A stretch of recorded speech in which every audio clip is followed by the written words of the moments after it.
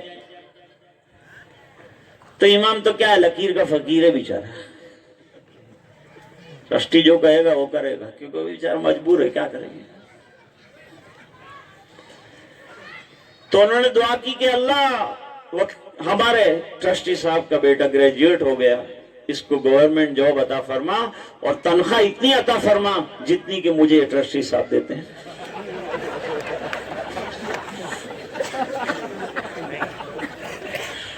تو ٹرسٹی دعا کے بیچ میں چل رہا ہے کہ یہ کیا دعا کر رہے ہیں، میرے کو گھر کیسے چلے گا اس کا؟ تو کہا میرا کیسے چلتا ہے، تم نے دیکھا کوئی دینا؟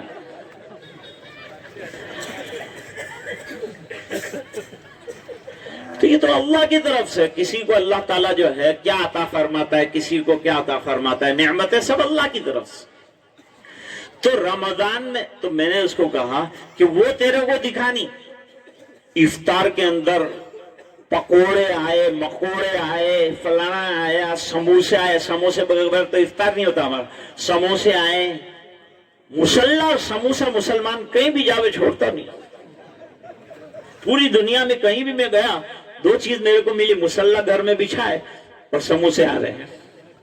وہ بیچارے مولانا گئے تھے، انہوں نے بیگن کی تعریف کر دی تو لوگ بیگن پہ بیگن، روز بیگن بناتے تھے۔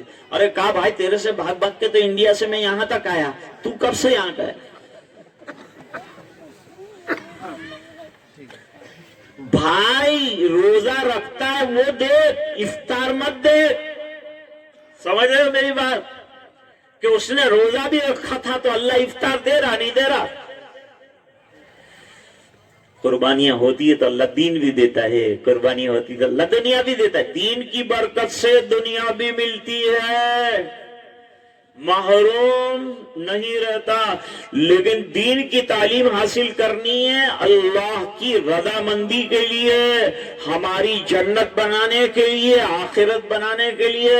ہم کو وہ بنانے کے لیے اللہ نے دنیا میں بھیجا ہے۔ بنانا کھاؤ اور زندگی بناؤ، اعمال صالحہ پر اپنے آپ کو جماؤ، دین پر محنت کرو۔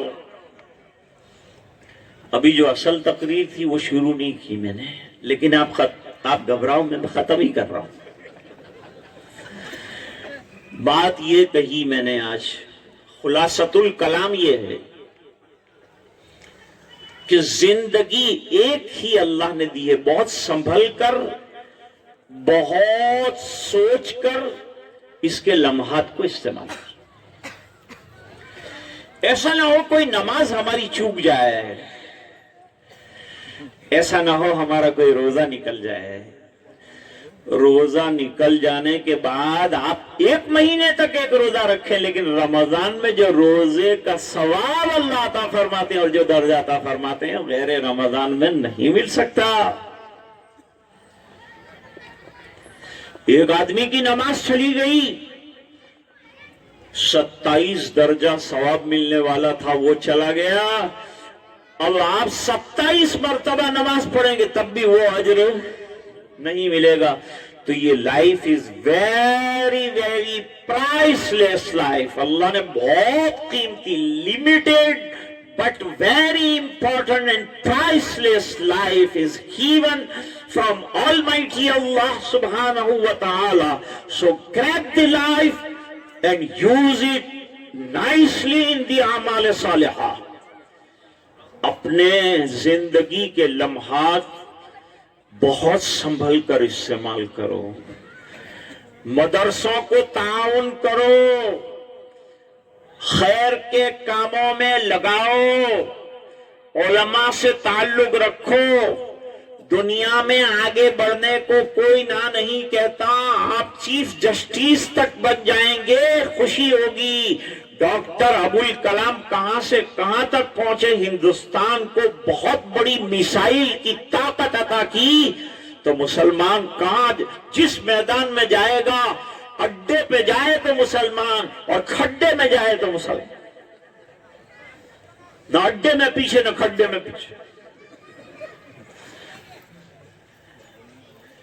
اللہ نے ایسی نعمتیں عطا فرمائی، اس زندگی کی نعمت کو قیمتی سمجھو اور اس کو کیش کرو. کیش جیسے آدمی ہیرا بیچ کر کیش کرتا ہے, جیسے گولڈ بیچ کر کیش کرتا ہے, اس طرح لائف کو کیش کرو. اور کیش کرنا کیسے ہوگا؟ اعمال صالحہ کے ذریعے سے ہوگا. آج ہی سے نیت کر لیجئے, جو نماز قضا ہوئی وہ بھی ادا کریں گے, اور تلاوت نہیں ہوئی وہ سیکھیں گے, اور قرآن کریم پڑھیں گے. ماں بہنیں بھی طے کریں کہ گھر کا ماحول دینی بنائیں گی, اور کلائمیٹ اور انوائرمنٹ گھر کا جو ہے دینی ہوگا. ٹی وی کو رخصت کرو اور یہ پٹارے سے نجات پاؤ, اور اپنے آپ کو دین میں لگاؤ. یہ سب چیزیں کچھ کام آنے والی نہیں, سب جھوٹ کے پلندے ہیں. سچائی اور حقانیت قرآن کریم میں ہے, احادیث میں ہے, یہ دین سچا ہے. ان الدین عند اللہ اسلام. یہاں بہت سے بزرگ علماء تشریف رکھتے ہیں, ان کے بیچ میں نے سما خراشی کی, گستاخی بزرگوں کی ہوئی ہوگی, علماء کی ہوئی ہوگی, لیکن ایک درد دل تھا میں نے آپ کے سامنے رکھا. بچوں کے حفظ کے سلسلے میں میرے کئی بیانات ہوئے تھے, اس لیے آج میں نے موضوع چینج کیا تھوڑا سا, اور ایک اہم زندگی کی نوعیت کی طرف میں نے اشارہ کیا ہے. اللہ سب سے پہلے مجھے, بعد میں پوری امت کو عمل کی توفیق عطا فرمائے, اور اعمال صالحہ کے ساتھ زندگی گزارنے کی, اور گناہوں سے بچ بچ کے زندگی گزارنے کی. دونوں چیزیں ضروری, ایک طرف اعمال صالحہ بھی کر رہا ہو, دوسری طرف گناہوں سے بچ بھی رہا ہو. یہ دونوں چیزوں کا جب سنگم ہوگا تو انشاءاللہ اللہ راضی ہوں گے اور خوش ہوں گے, اور خوش ہونے والے کو جنت کا تحفہ اللہ تعالیٰ عطا فرماتے ہیں. جو ایک مرتبہ دے دیتے ہیں تو لیتے کبھی نہیں ہیں, اور دنیا میں لائف دیتے ہیں تو دوسری مرتبہ لائف دیتے نہیں ہیں. اس لائف سے فائدہ اٹھاؤ, اپنی زندگی کو کام کا بناؤ. میں مولانا سید محمد افسر صاحب کو ان کی کامیاب کاروائی اور کارہائے نمایاں پر مبارکباد دیتا ہوں. جتنے علماء ان کی محبت میں تشریف لائے ان کے لیے دعا کرتا ہوں. بیمار حضرات ہیں, قرآن کریم کا ختم ہوا, سروں پہ دستار بندی, اللہ تعالیٰ دعاؤں کو قبول فرمائے, بیماروں کو شفا عطا فرمائے. کچھ علماء اور کچھ لوگ دنیا سے چلے گئے, اللہ تعالیٰ ان کو جنت الفردوس میں اعلیٰ مقام عطا فرمائے. یہاں آنے والے جتنے حضرات, ناگپور سے میں نے پوچھا کتنے کلومیٹر ہوا, انہوں نے بتلایا 300 کلومیٹر کا فاصلہ طے کر کے. یہ دین کی محبت کے بغیر نہیں ہو سکتا. آج آدمی کو 30 کلومیٹر, میں یوں کہوں, لوگ کہتے ہیں وہاں تم بہت سفر کرتے, بہت سفر کرتے. تو میں نے ان سے کہا کہ میں تیرے کو دلی آنے جانے کی ٹکٹ دیتا ہوں, وہاں کی ہوٹل میں تم مرغا کھا کے آ جا. اس نے کہا میرے پاس ٹائم نہیں. اتنے میں یہ حضرات جو ہے اتنی محنت کر کے یہاں تک آپ حضرات تشریف لائے. کتنے حضرات پھر بھی بیٹھنے کا انتظام نہ ہو سکا تو کھڑے رہے. ایک دور ایسا بھی گزرا ہے مدرسے کا کہ میں آتا تھا تو سامنے چند بچے ہوتے تھے, اور 2-4 بوڑھے تو بیچارے ہر مجلس میں ہوتے ہی ہیں, تو وہ موجود ہوتے تھے جن میں سے 4 جاگ رہے ہوتے تھے, 6 سونے کی کوشش میں ہوتے تھے. اس کے درمیان میرا بیان ہوتا تھا. پھر وہاں سے صحن کے اندر الحمدللہ مجمع آیا, صحن سے پھر باہر مجمع آیا. اس کے بعد آج جو ہے یہ جم غفیر ہمارے سامنے نظر آ رہا ہے. یہ سب علماء کی اور حضرت مولانا ابو الحسن صاحب رحمت اللہ علیہ کی توجہات کی برکت ہے. آپ مدرسے میں اپنے طلباء کو بھیجیں, بچوں کو بھیجیں, اور تعاون کرنے والے حضرات جو ہیں دل کھول کر انشاءاللہ تعاون کریں. یہاں خانقاہ رشیدیہ بھی تعمیر ہو رہی ہے, جہاں تزکیے کا نظام بھی انشاءاللہ چلے گا. میں اپنی گزارشات کو ختم کرتا ہوں. وآخر دعوانا ان الحمدللہ.